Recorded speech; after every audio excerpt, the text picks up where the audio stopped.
Hi everyone. ಯಾವಾಗಲೂ ಖಾರ recipe ನೋಡಿ ನೋಡಿ ಬೇಜಾರಾಗಿರ್ಬೋದಲ್ವಾ? ಸೊ ಅದಕ್ಕೆ ಇವತ್ತು ಸ್ವೀಟ್ ತೋರಿಸೋಣ ಅಂತ ಬಂದಿರೋದು. ಧಾರವಾಡ ಪೇಡ ಯಾರಿಗಿಷ್ಟ ಇರಲ್ಲ? ಎಲ್ರಿಗೂ ಇಷ್ಟ ಇರುತ್ತೆ. ಈಸಿಯಾಗಿ ತೋರಿಸ್ತಾ ಇದ್ದೀನಿ.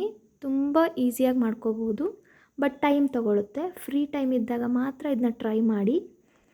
ಇವಾಗ ಫಸ್ಟು ಬೂರ ಸಕ್ಕರೆನ ರೆಡಿ ಮಾಡ್ಕೋಬೇಕಾಗತ್ತೆ. ಇದು ಹೊರಗಡೆ ಕೂಡ ಸಿಗುತ್ತೆ, ಬಟ್ ಮನೇಲಿ ಮಾಡೋದು ಕೂಡ ತುಂಬ ಈಸಿಯಾಗೇ ಇರುತ್ತೆ. ನಾನು ಒಂದು ಬಾಣಲೆಯಲ್ಲಿ ಸಕ್ಕರೆನ 6 ಸ್ಪೂನ್ ಸಕ್ಕರೆ ಹಾಕೋತಾ ಇದ್ದೀನಿ. ಅದಕ್ಕೆ 2 ಸ್ಪೂನ್ ಮಾತ್ರ ನೀರು ಹಾಕ್ತಾಯಿದ್ದೀನಿ. ನೀರನ್ನು ಕಡಿಮೆ ಹಾಕ್ಕೋಬೇಕು. ಇವಾಗ ಸಕ್ಕರೆ ಮತ್ತು ನೀರು ಚೆನ್ನಾಗಿ ಕರಗಬೇಕು. ಹೈ ಫ್ಲೇಮಲ್ಲಿ ಗ್ಯಾಸ್ನ ಇಟ್ಬಿಟ್ಟು ನೀಟಾಗಿ ಕರಗಿಸ್ಕೊಳ್ಳಿ. ಕರಗಿದ ಮೇಲೆ ಗ್ಯಾಸ್ ಸ್ಟವ್ನ ಲೋ ಫ್ಲೇಮಲ್ಲಿ ಇಟ್ಕೊಂಡು ಅದು ನೀಟಾಗಿ ಕುದಿಯೋಕ್ಕೆ ಸ್ಟಾರ್ಟ್ ಆಗುತ್ತೆ. ಹಾಗೆ ಕೈ ಆಡಿಸ್ತಾ ಇರಬೇಕು, ಸ್ಪೂನಿಂದ ಬಿಡಬಾರ್ದು. ಆ್ಯಂಡ್ ಇದನ್ನ ಪಾಕ ಕೂಡ ಮಾಡ್ಕೋಬಾರ್ದು. ನೀಟಾಗಿ ಕೈ ಆಡಿಸ್ತಾ ಇವಾಗ ಕುದಿಯೋಕ್ಕೆ ಸ್ಟಾರ್ಟ್ ಆಗುತ್ತೆ. ಕುದಿಯೋವಾಗ ಗ್ಯಾಸ್ ಸ್ಟವ್ನ ನಾವು ಆಫ್ ಮಾಡ್ಕೋಬೇಕಾಗತ್ತೆ. ಚೆನ್ನಾಗಿ ಕುದಿ ಬರಬೇಕು. ಆವಾಗ ಗ್ಯಾಸ್ ಸ್ಟವ್ನ ಆಫ್ ಮಾಡಿಬಿಟ್ಟು ಹಾಗೆ ನೀಟಾಗಿ ಸ್ಪೂನಿಂದ ಕೈ ಆಡಿಸ್ಬೇಕು. ಹಾಗೆ ಈ ಧಾರವಾಡ ಪೇಡನ ನಾರ್ಮಲ್ ಶುಗರ್ ಪೌಡರಿಂದ ಮಾಡಿದ್ರೆ ನಿಜವಾಗ್ಲೂ ಟೇಸ್ಟ್ ಆಗೋದಿಲ್ಲ. ಈ ಥರನೇ ಮಾಡ್ಕೋಬೇಕು ಸಕ್ಕರೆ ಪುಡಿನ. ಇವಾಗ ನೋಡಿ ನಾನು ಗ್ಯಾಸ್ ಸ್ಟವ್ ಆಫ್ ಮಾಡಿ ಕೈ ಆಡಿಸ್ತಾ ಇದ್ದೀನಿ. ನೋಡ್ತಿದ್ದಂಗೆ ಎಲ್ಲ ಪೌಡ್ರ್ ಗಟ್ಟಿ ಆಗ್ತಾ ಬಂತು ಸಕ್ಕರೆ. ಇವಾಗ ಗಟ್ಟಿ ಆಗಿರೋದು ಈ ಥರ ಉಂಡೆ ಥರ ಆಗ್ತಾ ಇರುತ್ತೆ, ಬಟ್ ನೀಟಾಗಿ ಕೈ ಆಡಿಸ್ಬೇಕು ನೀವು. ಇವಾಗ ಆ ಪುಡಿ ಏನಾಗಿರುತ್ತಲ್ವ, ಸಕ್ಕರೆ ಪುಡಿನ ನಾವು ಬೂರಾ ಶುಗರ್ ಅಂತ ಕರಿತೀವಿ. ಇದನ್ನು ನಾನು ಮಿಕ್ಸಿಗೆ ಹಾಕೋತಾ ಇದ್ದೀನಿ ಒಂದು ಸಲ. ಏಕೆ ಅಂದರೆ ಇದು ಗಂಟಾಗಿರುತ್ತಲ್ವ, ಸೊ ಹೀಗೆ ಸಕ್ಕರೆನ ಹಾಕೊಳಕ್ಕಾಗಲ್ಲ ಪುಡಿನ. ನೀವು ಜರಡೀಲಿ ಸೋಸ್ಕೋಬೋದು, ಇಲ್ಲ ಮಿಕ್ಸಿಗೆ ಹಾಕ್ಕೊಂಡು ಆದರೂ ಮಾಡ್ಕೋಬೋದು. ಇವಾಗ ಮಿಕ್ಸಿ ಮಾಡ್ಕೊಂಡಿದ್ದಕ್ಕೆ ಪೌಡರ್ ನೀಟಾಗಿ ಸಣ್ಣಕ್ಕಾಗಿದೆ.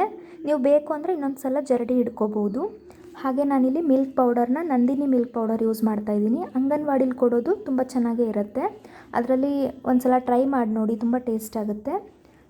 ಇವಾಗ ನಾವು ಆ ಪೌಡರ್ ಏನು ರೆಡಿ ಮಾಡ್ಕೊಂಡಿರ್ತೀವೋ ಅದನ್ನ ಸಪ್ರೇಟಾಗಿ ತೆಗೆದಿಟ್ಕೊಂಡು ಇನ್ನೊಂದು ಬಾಣಲಿ ತೊಗೊಂಡು ಅದರಲ್ಲಿ ತುಪ್ಪ ಹಾಕ್ತಾಯಿದ್ದೀನಿ.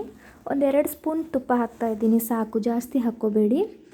ಇವಾಗ ಮಿಲ್ಕ್ ಪೌಡರ್ ಏನಿರುತ್ತೆ ಅಷ್ಟನ್ನು ಹಾಕ್ಕೊಂಡು ನೀಟಾಗಿ ಕೈ ಆಡಿಸ್ಬೇಕು. ಇದು ಲೋ ಫ್ಲೇಮಲ್ಲೇ ಕೈ ಆಡಿಸ್ಬೇಕು. ಹೈ ಫ್ಲೇಮ್ ಇಡೋಕ್ಕೆ ಹೋಗಬೇಡಿ, ಹೊತ್ಕೊಂಡ್ಬಿಡುತ್ತೆ ಬೇಗನೆ. ನಾನು ಏನು ತೋರಿಸ್ತಾ ಇದ್ದೀನೋ ಸ್ಪೂನು, ಆ ಸ್ಪೂನಲ್ಲಿ 2 ಕಪ್ ಹಾಕ್ತಾಯಿದ್ದೀನಿ ನಾನು. ಸೊ ನೀಟಾಗಿ ಕೈ ಆಡಿಸ್ಕೋಬೇಕು. ಇದು ಕೈ ಆಡಿಸ್ತಾ ಬ್ರೌನ್ ಕಲರ್ ಬರುತ್ತೆ. ಹಾಗೆ ಹೊತ್ಕೊಳ್ಳೋಕೆ ಸ್ಟಾರ್ಟ್ ಆಗುತ್ತೆ. ಒಂದು ಚೂರು ಬಿಡಬೇಡಿ ಕೈ ಆಡಿಸೋದನ್ನು, ಸ್ಪೂನ್ನ. ಏನಿಲ್ಲ ಅಂದರೂ ಒಂದು 20 ಮಿನಿಟ್ಸ್ 20 ನಿಮಿಷ ತೊಗೊಳುತ್ತೆ ಇದು. ಹಾಗಾಗಿ ನಾನು ಸ್ಟಾರ್ಟಿಂಗಲ್ಲೇ ಹೇಳಿದೆ ಟೈಮ್ ಇದ್ದಾಗ ಮಾಡ್ಕೊಳ್ಳಿ ಅಂತ.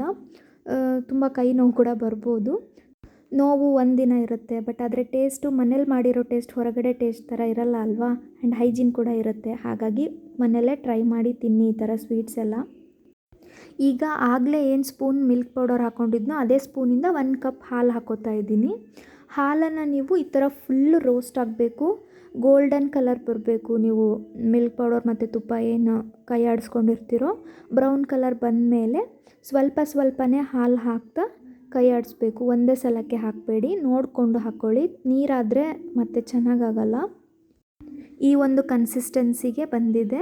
ಹಾಲು ಹಾಕಿ ಮೆತ್ತಗಾಗಿದೆ. ಸೊ ಈ ಥರ ಮೆತ್ತಗಾಗಿದ್ರೇ ಚೆನ್ನಾಗಾಗೋದು. ಇವಾಗ ನೀರಾಗಿದೆ ಅಂತ ತುಂಬ ಅಳಸಾಗಿದೆ ಅಂತ ಅಂದ್ಕೋಬೇಡಿ. ನೀಟಾಗಿ ಕೈ ಆಡಿಸ್ತಾ ಇನ್ನೂ ಗಟ್ಟಿ ಆಗ್ತಾ ಬರುತ್ತೆ. ಇವಾಗ ತೋರಿಸ್ತಾ ಇದ್ದೀನಿ ನೋಡಿ, ಮೆತ್ತಗಾಗಿದೆ. ಇಷ್ಟಾದರೆ ಸಾಕು. ಆದಮೇಲೆ ಸ್ಟವ್ನ ಆಫ್ ಮಾಡಿಬಿಟ್ಟು ತಣ್ಣಗಾಗೋವರೆಗೂ ಇದನ್ನ ಆರಿಸ್ಕೋಬೇಕಾಗತ್ತೆ. ಆರಿದ್ಮೇಲೆ ನಾವು ಬೂರ ಸಕ್ಕರೆ ಏನು ರೆಡಿ ಮಾಡಿರ್ತೀವೋ ಅದನ್ನ ಇದಕ್ಕೆ ಹಾಕ್ಕೊಂಡ್ಬಿಟ್ಟು ಕಲಿಸ್ಕೊಂಡ್ರೆ ಆಯಿತು. ಬೇಕು ಅಂದರೆ ಮೇಲೆ ಸ್ವಲ್ಪ ಏಲಕ್ಕಿ ಪುಡಿನೂ ಹಾಕ್ಕೋಬೋದು. ಸಕ್ಕರೆನ ನಾನು 1 ಕಪ್ ತೊಗೊಂಡಿದ್ದೆ, ಅದರಲ್ಲಿ ಅರ್ಧ ಕಪ್ ಹಾಕಿದ್ದೀನಿ. ಫಸ್ಟು ಕಲಿಸ್ಬಿಟ್ಟು ಟೇಸ್ಟ್ ಮಾಡಿ ನೋಡಬೇಕು. ಇನ್ನೂ ಸ್ವಲ್ಪ ಸಕ್ಕರೆ ಹಿಡಿಯುತ್ತೆ ಅಂದರೆ ಇನ್ನೊಂದು ಸ್ವಲ್ಪ ಹಾಕ್ಕೊಳ್ಳಿ, ಇಲ್ಲ ಅಷ್ಟೇ ಸಾಕು ಅಂದರೆ ಓಕೆ. ಸಪ್ಪೆ ಆದರೆ ಚೆನ್ನಾಗಾಗಲ್ಲ, ಹಾಗೆ ಶುಗರ್ ಜಾಸ್ತಿ ಆದ್ರೂ ಚೆನ್ನಾಗಾಗಲ್ಲ. ಟೇಸ್ಟ್ ನೋಡಿಬಿಟ್ಟು ಹಾಕ್ಕೊಳ್ಳಿ. ನೀಟಾಗಿ ಕಲಿಸ್ಕೊಂಡ್ಬಿಟ್ಟು ಈಗ ಉಂಡೆ ಕಟ್ಟಬೇಕಾಗತ್ತೆ. ಇದು ಧಾರವಾಡ ಪೇಡ ಪ್ರಾಪರ್ ಶೇಪ್ ಇರೋದಿಲ್ಲ, ನೀವು ನೋಡಿರ್ಬೋದು. ನಿಮ್ಗೆ ಯಾವ ಶೇಪ್ ಇಷ್ಟ ಆಗುತ್ತೋ ಆ ಶೇಪಲ್ಲಿ ಉಂಡೆ ಮಾಡ್ಕೋಬೋದು. ಹಾಗೆ ಮಾಡಿರೋ ಉಂಡೆನ ಸ್ವಲ್ಪ ಬೂರ ಸಕ್ಕರೆ ಏನು ಉಳಿದಿರುತ್ತೋ ಅದರಲ್ಲಿ ಕೈ ಆಡಿಸ್ಬಿಟ್ಟು ಅದ್ದಿ ಇಟ್ಟರೆ ಧಾರವಾಡ ಪೇಡ ರೆಡಿಯಾಗಿರುತ್ತೆ. ಆ್ಯಂಡ್ ತುಂಬಾ ಸ್ವೀಟ್ ಟೇಸ್ಟ್ಫುಲ್ ಆಗಿರುತ್ತೆ. ಒಂದು ಸಲ ಟ್ರೈ ಮಾಡಿ ನೋಡಿ, ಹೇಗಿತ್ತು ಅಂತ ಕಮೆಂಟ್ ಮಾಡಿ. ಈ ವಿಡಿಯೋ ನಿಮಗೆ ಇಷ್ಟ ಆಗಿದ್ದರೆ ಪ್ಲೀಸ್ ಲೈಕ್ ಮಾಡಿ. ಹಾಗೆ ಯಾರೆಲ್ಲ ಫಸ್ಟ್ ನಮ್ಮ ಚಾನಲ್ನ ನೋಡ್ತಾ ಇದ್ದೀರಾ ವೀಡಿಯೋಸ್ನ, ಸಬ್ಸ್ಕ್ರೈಬ್ ಮಾಡಿ. ಇನ್ನೂ ಹೆಚ್ಚು ಹೆಚ್ಚು ವೀಡಿಯೋಸ್ನ ಅಪ್ಲೋಡ್ ಮಾಡೋಕ್ಕೆ ಟ್ರೈ ಮಾಡ್ತೀವಿ. Thank you so much.